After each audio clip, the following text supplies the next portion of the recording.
All right, hello friends, and welcome to a new reading vlog on my channel. So I wanted to get back into doing reading vlogs just because I feel like I haven't been reading a lot of books recently, and that is one hobby that I really enjoy.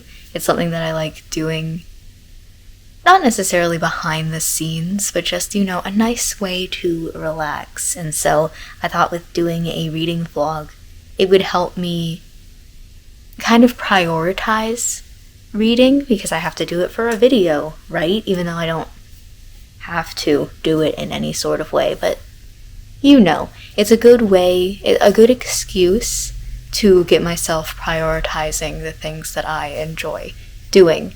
So, in this reading vlog, we're going to be reading The Husky and His White Cat Shizun, Volume 4. I never remember the author's name in Chinese, but in English it's Meat Bun Doesn't Eat Meat. So now, because this is volume 4 and I haven't been often talking about this series, I am going to go ahead and give you guys a summary of what this series is about before we hop into this one, just so we all have a baseline understanding. Basically, this story follows our main character, Mo Ran. He used to be a emperor, like he took over the world, this society, very tyrannical, but ultimately his lover slash what's the word that I'm trying to think of, like side piece, but that's not the word that it's called. I just can't think of what the actual word is. His lover died, and he was really sad about that, so he killed himself. And then the next thing he knew, he was waking up in his 15-year-old body before all of the tragedies that turned him into this tyrant happened. And he has decided that with this new lease on life, this new take two of everything that he's seen before, he's going to try and make his life better and try to stop all of the bad things that happened to him as a teenager that made him want to take over the world. I'm really excited for volume 4 because volume 3 was really good. I feel like there was a lot of character growth for Moran.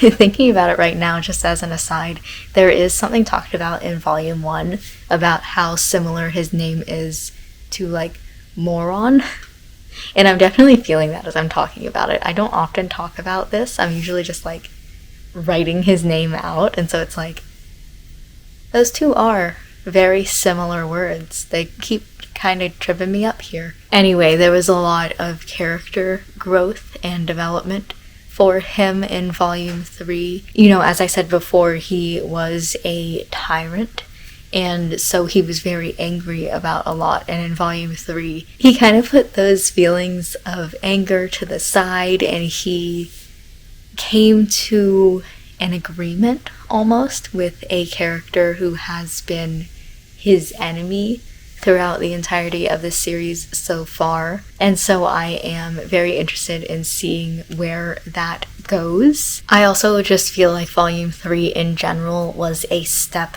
up in the story.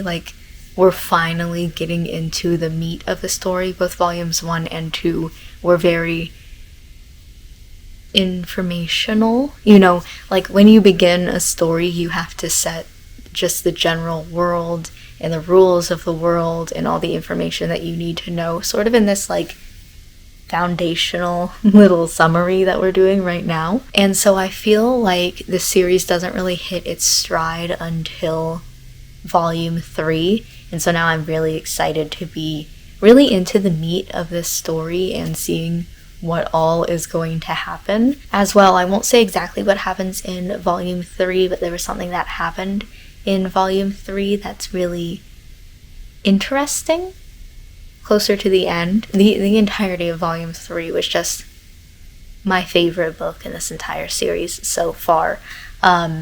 But there was something that happened closer to the end that I'm really interested in seeing how the characters are going to deal with that, and I'm sure that they're going to deal with it very soon into the beginning of volume 4. So with all that being said, I feel like you have a pretty good summary of what this book is about. I'm gonna hop into it. Can't decide whether or not this video is going to be spoilers or if I'm going to try and keep it spoiler free. I'll let you know at the bottom here how I decide later on, but I'm just gonna hop into it, start reading, and see where it goes.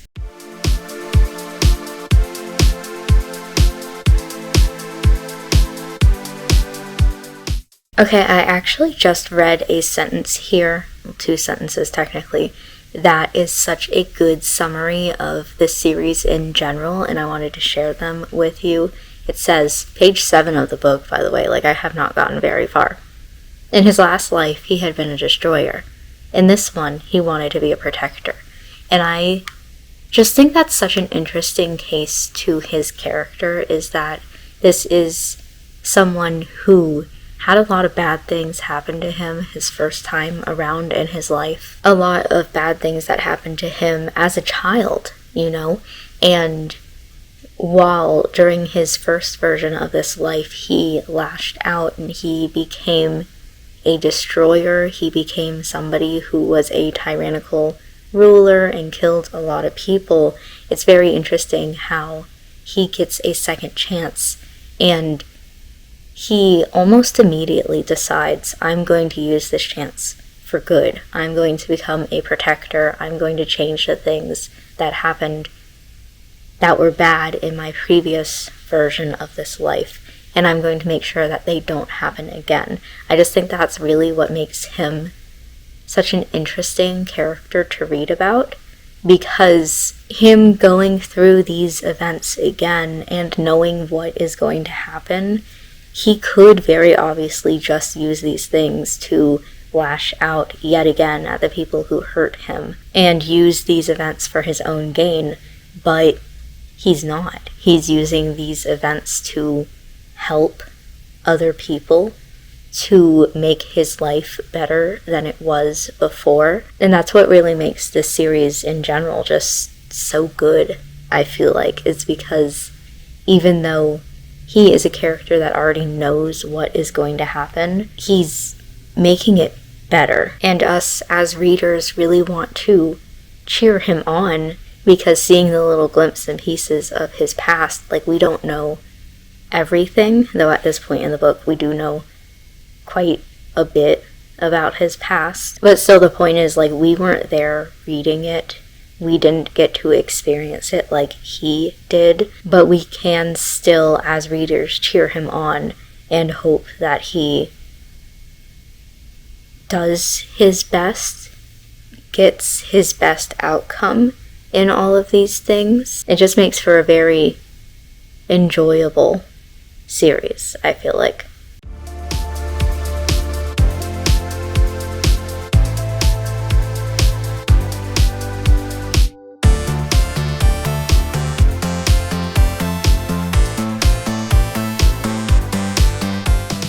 So during the course of Volume 3, we learned that one of the major characters of this entire series was going to be gone for the next 5 years. I'm not going to tell you any more than that, just that a character was going to be missing from the plot for the next 5 years. And one of my biggest questions that I had in opening Volume 4 was, how are we going to deal with that? Because this is a major character, we could continue on with the story and maybe just have one book where this character isn't featured. You know, what exactly are we going to do with this information? And I've just gotten to the point where we learn what all is going to happen. We're going to skip 5 years until that character returns, which I think is so funny, but makes so much sense. Like, this character is so integral to the plot that of course we're going to skip a few years until they come back. He's not the main character. It's not Moran, but they are so integral to the story that we can't have the story without them. Also, it's very interesting. I've read a little bit past that and their reaction to coming back after 5 years and learning that some things are different now. You know, for example, our main character Moran was 17, and now he is 22, you know, and just the other characters, you know, being similar in age and how, like, they've matured, you know, they look different because they're no longer like these scrawny, scraggly teenagers. You know how, like, you get like this awkward body type, I guess, when you're a teenager, versus the older that you get, the more you, like, come into your features. And so that was something that happened in this book, where this character who has been gone for a while doesn't recognize one of the characters that they should know, and has to take a second to be like, oh, okay, you know, that makes sense. It's been 5 years. So I'm very interested in seeing what all is going to happen. They've only met one of 3 major characters that they should know and who have changed in these 5 years, and I'm very intrigued to see what the whole reaction is going to be. Imagine you've been gone for 5 years, and the day you come back, you see someone who's, like, kind of cute, kind of handsome in the baths while you're taking a bath, you know, communal bath, and you're like, damn. And then you find out it's the main character. We're finally in our romance arc where we can actually talk about the main character and his love interest, like, having feelings for each other. And I'm so excited. It's been 4 books. I'm on book 4 and I'm like, finally, oh my god. I also know that this book series is like 10 books long or something crazy like that. So I can only question the shit that we're about to go through, plot-wise. I'm sure it's gonna be terrible. You know, this series is known for being, like, really dark and depressing. But for right now, I'm really happy because we finally get to talk about the romance that I have been waiting for.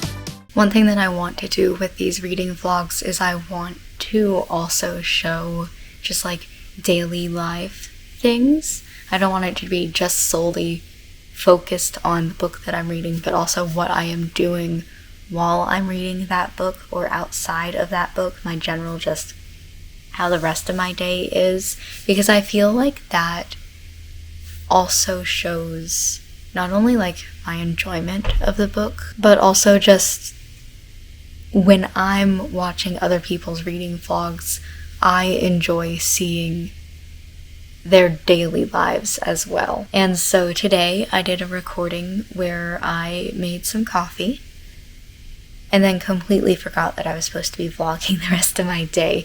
It's a habit, it's a hobby, and I need to, like, always have it in the back of my mind that I need to remember to do these sort of things, and today I just did not, but that's okay, you know?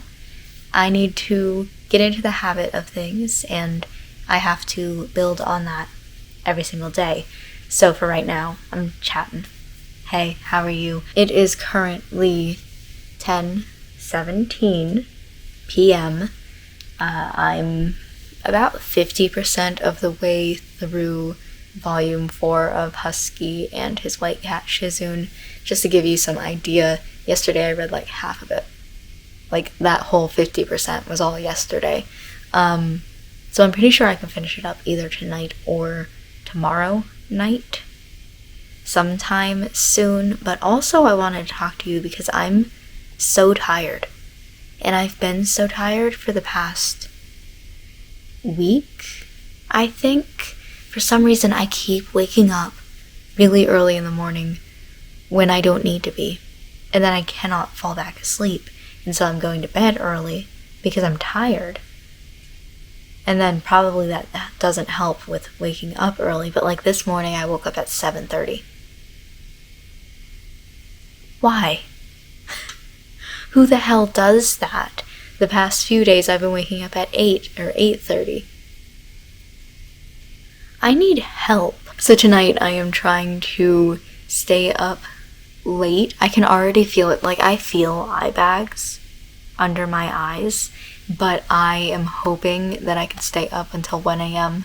because that is my normal time that I go to bed, a little bit after 1 a.m. So I'm about to eat some coffee ice cream because I really feel like having coffee ice cream right now. I'm going to read some more of my book. Another thing that I should say as well, going back to the topic of hobbies and getting used to the things that you did before, you know, is that I recently remade my Bookstagram, my book-focused Instagram, and so that's been a little bit on my mind as well. I've only had it for 2 days. As of right now, it's been 2 days, but trying to like get a lot of pictures so I can post on that every day and talk about the books that I'm reading. And I was focusing a little bit on that just now, where I was like, oh, I need to figure out like what I'm posting. What am I posting tomorrow? It'd be really nice if I could post a week in advance so I don't have to worry about this every single day. But I'm just not currently at the point where I can have that sort of backlog because I've just started it 2 days ago. Like, just because I had it before, I'm thinking, yeah, we just hop right back into it and we do the exact same things that we used to. But I completely remade my Instagram account. Like, it's a whole new account that was just opened 2 days ago. I don't have any of the stuff that I used to have. And even then, like, that stuff was from forever ago. So it's not current to the me of now. The only book that I've currently read was Volume 3 of the Husky and his white cat Shizun. And I'm currently reading Volume 4. Like, I have to read in order to post about what I'm reading. So let's hop into that and let's see what happens next in this book.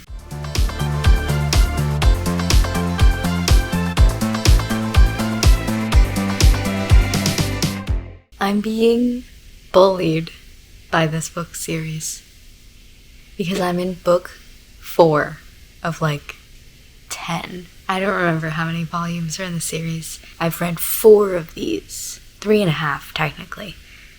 And this one, like the ones before, have been all very plot heavy and then talking about like the world and getting things set up. Book 3 was really interesting because we were like, I don't know how to explain that actually without spoilers. Listen, no. And then book 4 is the one, like, I knew going into this that this was a romance, of course. Book 4 is the one where we like delve into that a little bit. And I'm halfway through it. I'm on chapter 145 and I'm losing it because these characters, like, I know this is going to be a long, drawn-out process and they're not going to get together anytime soon. But still, the entirety of this book so far has just been fan service, has just been like, would you let them get together already? My goodness. So we had this scene, slight spoilers, but it's like not that big of a deal, I think. We had this scene where the main character confessed to his love interest. But the way that he says it isn't like, I'm in love with you or anything. It's, I like you. And that can be taken 16,000 different ways. And because his love interest is very not self-confident, he takes it to be like, oh, you're just saying that, because it's a nice thing to say. Not as, like, meaning anything. It's just, like, I hate these two so much. I looked up to see what chapter it is that they actually, like, for real confess, and it's chapter 172. Again, I'm on 140. Well, I just started 145, but still, I'm on 145.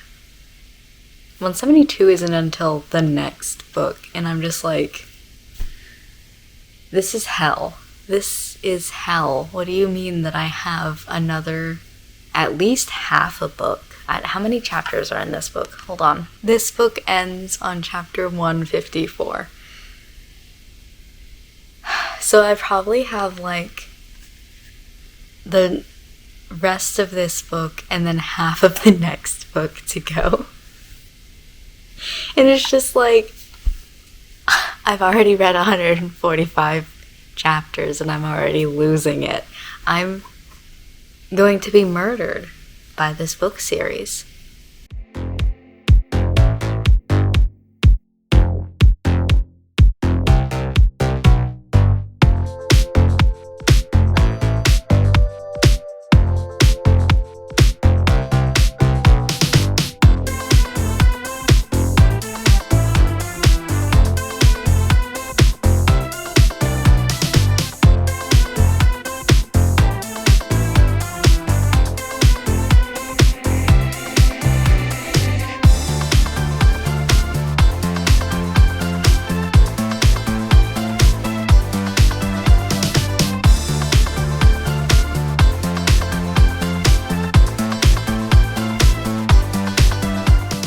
I really wasn't expecting to just finish the book just now, but these books, because they are originally in Chinese and they are translated, the back of the book often has a lot of information for, like, cultural notes or translations or, like, the character names and their biographies. And so the final 10% of this was just all of that, which I generally don't read. One, because it's the same in every single book in the series, and two, because this isn't my first Shanxia book. This is my fourth series. And so a lot of the concepts that are in it are concepts that I am already familiar with because I've been reading these sorts of series since high school, I think, because my friend who introduced them to me, we were friends in high school, so since high school. Anyway, about the book itself and me finishing it, this one felt a little less important than the third book did.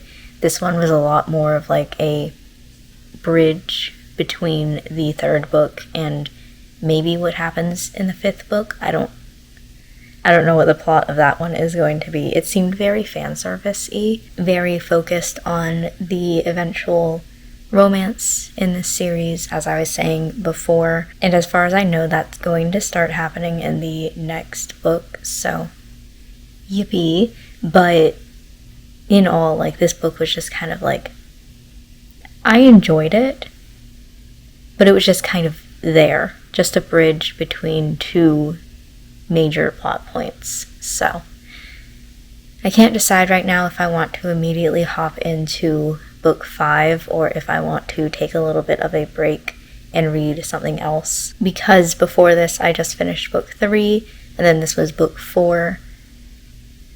Last night I was kind of thinking, oh, once I finish this, like, I'm going to put it to the side just for a little bit and read something in between as sort of like a palate cleanser. But now I'm like, I really want to know what happens next. The final sentence in this book is the main character deciding that he's not going to let something happen, which the event sounds like it's something out of his control, like he has nothing to do with it. So I'm very intrigued to see what his plans are in that way, what he wants to do. But either way, because I finished that book, that means I'm going to go ahead and finish out this vlog, since this is a reading vlog about me reading the book. So, thank you for watching this video. I hope that you enjoyed a little look into the book itself and my life surrounding the book.